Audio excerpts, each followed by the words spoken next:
Nou saam bid voor ons uit die Bybel lees. Ons gaan gaan vir die voorin gebed en daarna sing ons 'n sittende saam baie mooi kort lied 442 Gees van God wat in my woon. Alles so sittende saam. Kom ons sluit ons oor, dan bid ons saam. Here, U is ons herder. Ons kom niks kort nie. U laat ons in groen weivelde rus. U bring ons by waters waar daar vrede is. U gee ons nuwe krag. U lei ons op die regte paaie tot die eer van U naam. Al gaan ons deur donker dieptes, sal ons nie bang wees nie, want U is by ons. In U hande is ons veilig. U laat ons by 'n feesmaal aansit terwyl ons teestanders moet toekyk. U ontvang ons soos eregaste. Ons word oorlaai met hartlikheid. U goedheid en liefde sal ons lewe lank by ons bly. En ons sal tuis wees in die huis van die Here tot in lengte van dae. Here, dankie dat ons as U kinders in die naam van ons Verlosser Jesus Christus saam met Dawid hierdie gebed kon bid. Baie dankie dat ons onsself elke oomblik in U hande kan gee. Help ons, Here, om te luister dat U die Here ons God is, die enigste Here, en dat ons U moet dien en lief hê met ons hele lewe. Baie dankie vir alles wat ons uit U hand ontvang, vir die wonderlike reën oor groot dele van ons land. Ons prys U daarvoor. Dankie dat U ons gebede verhoor, maar ons bid vanoggend dan ook vir ons hele land, vir ons mense, vir almal wat hier woon, vir hulle wat regeer, vir hulle wat eintlik maar net onderregeerders onder U is. Ons bid, Here, vir al die krisisse van ons land. Help U vir ons in U genade. Dan wil ons ook vanoggend bid vir die siekes op ons sieke lysie. Elkeen van hulle seën en gee genade en genesing volgens U wil. Dankie dat ons vir ons gemeente kan bid vir die jaar wat voorlê, vir die program wat weer voluit begin, alles waarmee ons besig sal wees. Help ons om aan mekaar te dien, te leef met hoop in die wete dat U by ons is. Ons aanbid U in Jesus se naam. Amen. 1 Samuel 8, so bladsy 295, die van die wat het wil naslaan, is ook op die bord wees. 1 Samuel 8, lees ons van vers 1 tot 10. Bladsy 295. Toe Samuel oud geword het, het hy sy seuns as leiers oor Israel aangestel. Die oudste se naam was Joel en die van die tweede Abia. Hulle was leiers in Berseba, maar Samuel se seuns was nie soos hy nie. Hulle het hulle verryk ten koste van ander, het omkoopgeskenke aangeneem en die regspraak verdraai. Al die leiers van Israel het bymekaar gekom en na Samuel toe in Rama gegaan. Hulle het vir hom gesê: "Kyk, U het oud geword. U kinders is nie soos U nie. Stel nou liewer 'n koning oor ons aan om oor ons te regeer, soos dit by al die nasies is." Maar vir Samuel was dit verkeerd dat hulle gesê het: "Gee ons tog 'n koning om oor ons te regeer." Samuel het tot die Here gebid en die Here het vir hom gesê: Gee toe aan die versoek van die volk en alles wat hulle van jou vra. Hulle het jou nie verwerp nie. Hulle het my verwerp as koning oor hulle. Hulle het nou ook met jou gemaak wat hulle met my gedoen het, sê dat ek hulle uit Egipte laat trek het tot nou toe. Hulle het my verlaat en ander gode gedien. Gee nou maar toe aan hulle versoek. Stel die saak net baie duidelik aan hulle. Sê vir hulle wat die reg van die koning is wat oor hulle sal regeer. Samuel het al die woorde van die Here oorgedra aan die volk wat van hom 'n koning gevra het. En dan lees ons ook in hoofstuk 12. Hoofstuk 12 lees ons by vers 19. 12 vers 19. Die hele volk het vir Samuel gesê: bid tot die Here u God oor ons sondes, sodat ons nie sterwe nie. Want by al ons sondes het ons nog boonop 'n verkeerde ding gedoen, deur vir ons 'n koning te vra. Samuel sê toe vir die volk: moenie bang wees nie. Julle het nou wel hierdie verkeerde dinge gedoen, maar moet nou net nie van die Here af wegdraai nie. Dien die Here met julle hele hart. Moenie agter afgode aan wegdraai nie. Hulle kan nie help of red nie, want hulle is niks.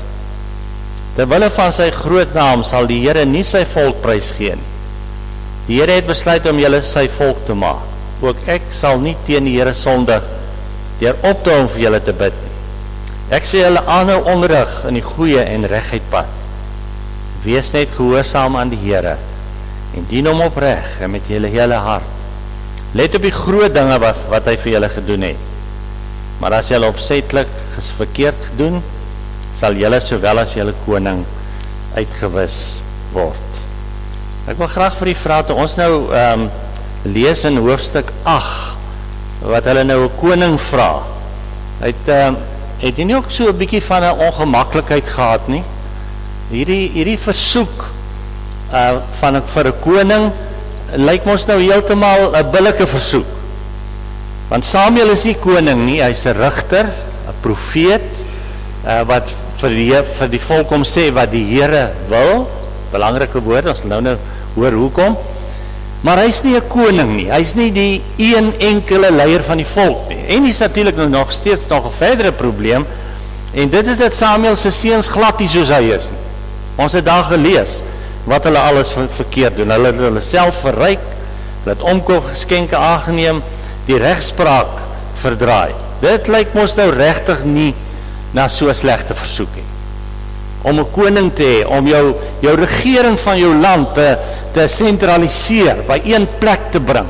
Een man wat sê, so gaan ons dit doen. En dan kan almal saam met hom gaan. Nou waarom is die Here en Samuel so teleurgestel? Die antwoord daarop is die woorde in hoofstuk 8, vers 14. Staan daar hierdie woorde. As jy het sien of ek hom reg geantwoord, ja, ons het dit gelees. Sê, dit is vers 5, soos dit by al die nasies is. Soos dit by al die nasies is. Daai woorde, dit maak dat die Here teleurgesteld is en Samuel. Want wat die volk eintlik sê, en ons kom nou terug daarby, wat die volk eintlik wil doen, hulle wil word soos die heidense nasies rondom hulle. Kom ek vra vir die 'n ander vraagie, wat jy nou so later by die huis kan gaan sit, en as jy tee drink, en dan wonder jy of die dominee dit nou reg gesê het. Ek kan dominee Elsom het hulle slag daaroor gepraat, so ek kan dit nou met veiligheid sê. Sê bietjie vir my, is die kerk 'n demokrasie? Wat is 'n demokrasie? Dit kom van die Griekse woorde demos, wat mense is, en die Griekse woord kratia, krag. Is die kerk 'n demokrasie waar ons eers 'n stemming hou en by almal by die lidmate hoor, wat dink julle? En dan word die besluit geneem.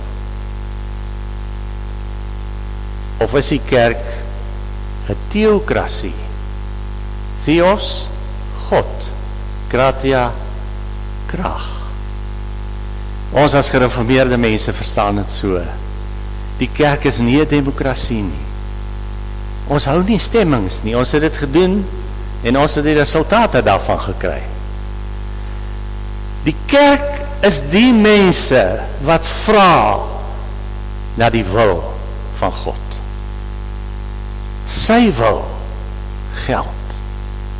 In die kerk regeer nie die dominees nie. Hy tog, dankie tog. Nee.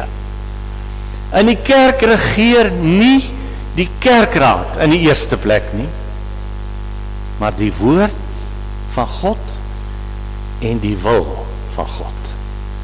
Daar lê ons heil. Nie, kom ek sê dit bietjie skerp, nie by wat die mense wil hê nie. Ons vra nie in die kerk in die heel eerste plek, wat sou die opinie van die mense wees nie?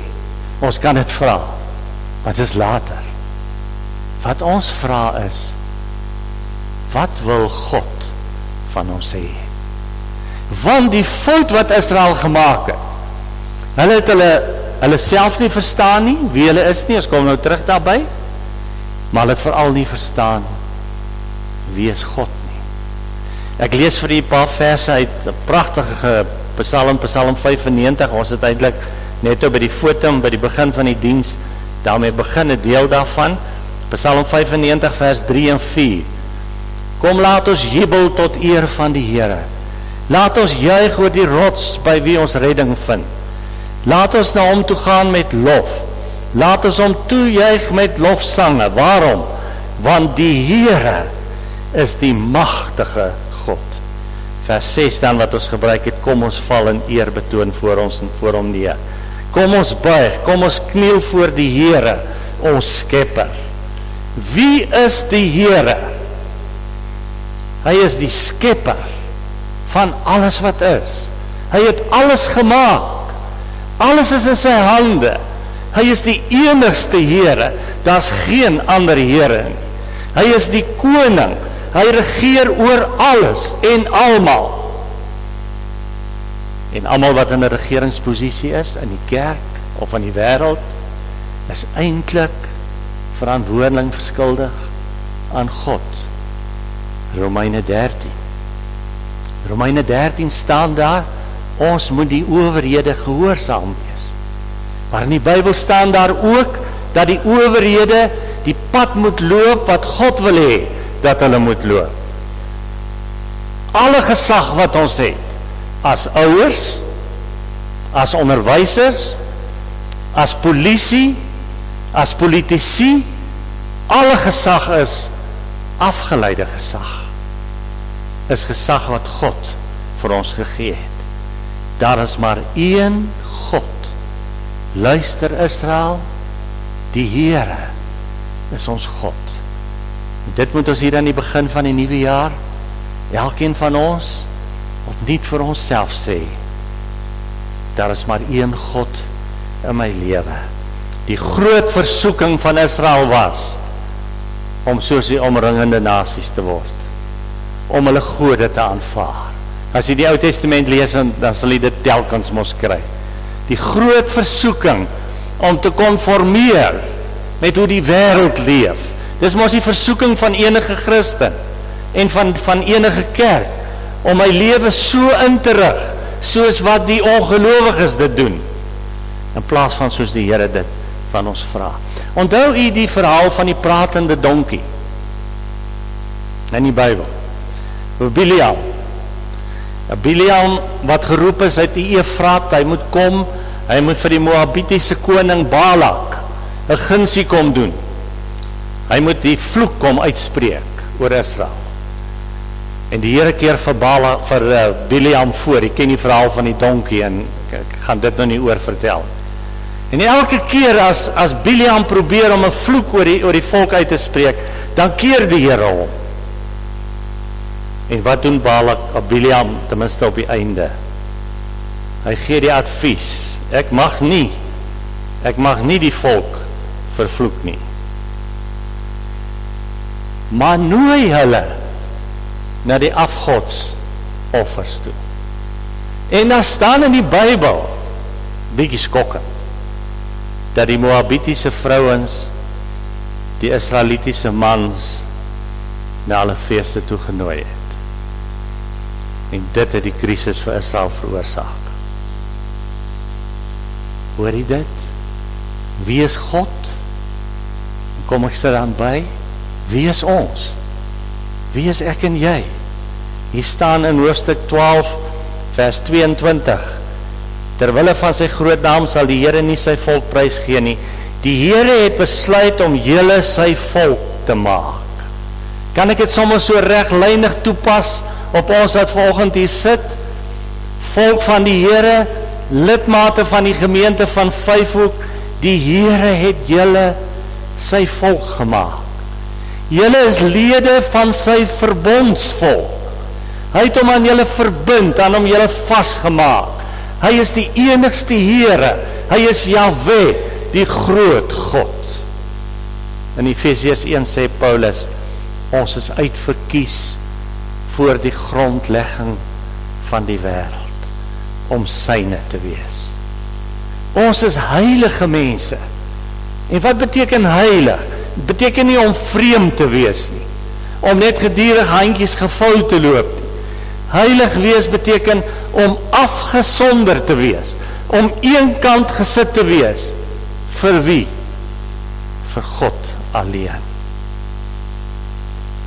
Al sien ons partykeer op ons lewenspad nie vir God nie. Onthou jy wat het gebeur met hierdie Israeliete in die woestyn, toe Moses so lank weggebly het op die berg? Hulle het 'n kalf gemaak om te aanbid. Hulle wil 'n God sien. Later wil hulle 'n koning sien. Nee, ons sien hom nie. Ons sien hom nie van aangesig tot aangesig nie. Maar ons sien hom in sy liefde en sy genade. Ons sien hom in genade druppels wat val. Is dit nie 'n mooi woord vir reën? Ons sien hom in sy genade elke dag oor ons lewe. Dis wat hy van ons vra. Wat is die opdrag dan? Wat vra die Here vanmôre vir jou en vir my? Wie is die belangrikste in jou lewe? Onthou jy wat Jesus gesê het?